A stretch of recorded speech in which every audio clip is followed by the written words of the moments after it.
بسم الله الرحمن الرحيم. الحمد لله رب العالمين. قال بعض الصالحين لولده: لا تنكح من النساء 6، لا تتزوج من النساء 6، أي تجمع 6 صفات.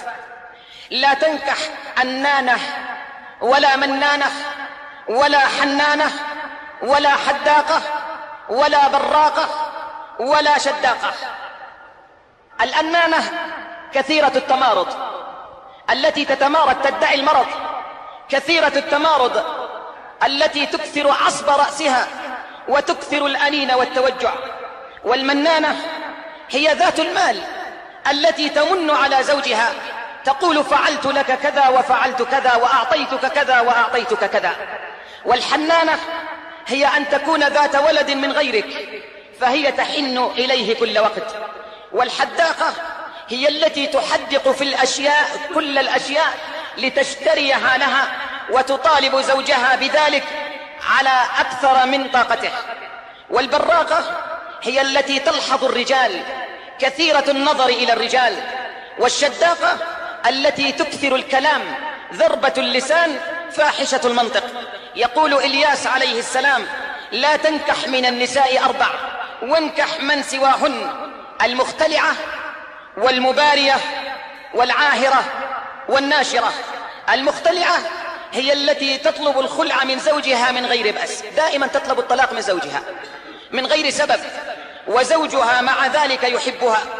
والمبارية هي التي تباهي غيرها، تفتخر على غيرها بملابسها، تطالب زوجها بثياب غالية فاخرة حتى تفاخر غيرها، فتكثر الطلب لزوجها. العاهر أي الفاجر، التي تعرف خليلا وخدنا غير زوجها والعياذ بالله. والناشر التي تتعالى على زوجها بالفعال والخصال. يقول عطاء الخراساني أن رسول الله صلى الله عليه وسلم قال: 3 من جهد البلاء: جار سوء، وإمام جائر، وامرأة يكد عليها زوجها وهي تخون. زوجها يخرج إلى العمل وهي تدخل الرجال، زوجها ينشغل بعمله وهي تنشغل بالهاتف، زوجة يكد عليها زوجها وهي تخونه. في حكمة داود عليه السلام: المرأة السوء مثل شرك الصياد، لا ينجو منها إلا من رضي الله عنه. سئل حكيم أعرابي حكيم عن شر النساء، فقال: شر النساء النحيفة الجسم، القليلة اللحم، المحياض، الممراض، أي التي تدعي الحيض وهي طاهرة، تدعي المرض وهي صحيحة، المصفرة، العسرة، المبشومة التي تأكل ولا تشبع، السلطة طويلة اللسان، البطرة، النفرة أي سريعة الغضب، سريعة الوثبة، كأن لسانها حربة، تجرح كل من تلقاه، تضحك من غير عجب، وتبكي من غير سبب، وتدعو على زوجها بالجرب، كثيرة الدعاء على زوجها.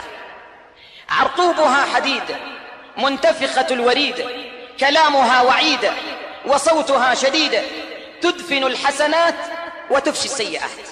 إذا ذهبت إلى أهلها لا تكف عن شكوى زوجها بالسيئات والسوء، ولا تذكر له خيرا أبدا. تعين الزمان على بعلها ولا تعين بعلها على الزمان، لا توفر ولا تدخر، وإنما يدها مخرومة مصرافة، ليس في قلبها عليه رأفة. إن دخل خرجت، وإن خرج دخلت، وإن ضحك بكت، وإن بكى ضحكت. كثيرة الدعاء عليه. وفي البيوت نساء لا تكف عن لعنة زوجها، كثيرة الدعاء عليه، قليلة الإرعاء، لا ترعاه ولا ترعى أولادها،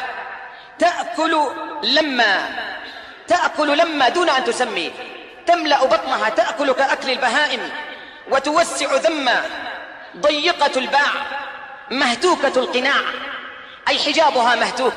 إن خرجت في السيارة فحجابها مهتوك عن الناس، مهتوكة القناع.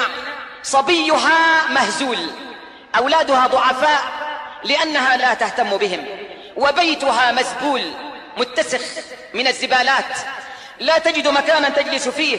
صبيها مهزول وبيتها مزبول، إذا حدثت تشير بأصابعها وتبكي في المجامع، تبكي في المجالس. في مجالس النساء دائما شكاية بكاية، بادية من حجابها، نباحة عند بابها. إذا قربت من باب البيت تسمع صوتها كصوت الرعد، دائما بكاية، نباحة عند بابها، تبكي وهي ظالمة وتشهد وهي غائبة.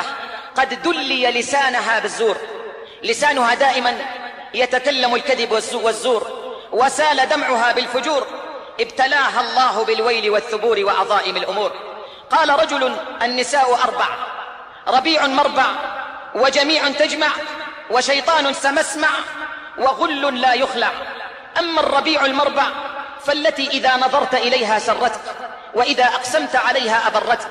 وأما الجميع تجمع فالمرأة تتزوجها ولها نشب، والنشب أي مال وعقار، فتجمع نشبك إلى نشبها، تجمع مالك إلى مالها. المال مالك ومالها واحد، تجمع نشبك إلى نشبها. وأما الشيطان السمعمع فالكالحة في وجهك إذا دخلت تكلح في وجهك، والمولولة في أثرك إذا خرجت، المولولة في أثرك إذا خرجت. وأما الغل التي لا تخلع فهي السيئة الخلق الذميمة التي نثرت ذات بطنها، أي أنجبت منها أولادا كثر، إن طلقتها ضاع ولدك، وإن أمسكتها فعلى أنفك. يقول لقمان لابنه: يا بني إياك والمرأة السوء، إياك والمرأة السوء التي إذا تكلمت أسمعت، صوتها عال، إذا تكلمت أسمعت، وإذا مشت أسرعت، وإذا غضبت سمعت، وإذا غضبت وبكت سمعت لأنيابها، فغدت مثل أنياب الفحل. إذا دخل عليها زوجها صكت في وجهه، وإذا خرج عنها لعنته في ظهره.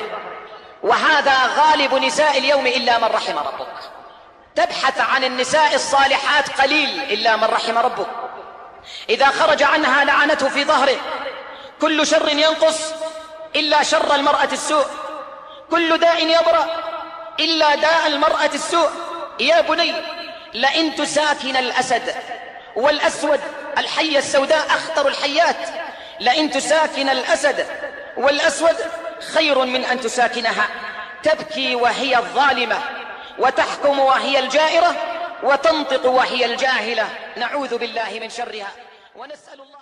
إن أعجبك الفيديو لا تنسى الإعجاب والاشتراك في القناة ليصلك كل جديد، وانشر المقطع ليعم الأجر والفائدة للجميع. ولا تنسونا من آرائكم وتعليقاتكم، ونحن نحترم آراءكم وتعليقاتكم ونأخذها بحامل الجد. وشكرا وجزاكم الله خيرا.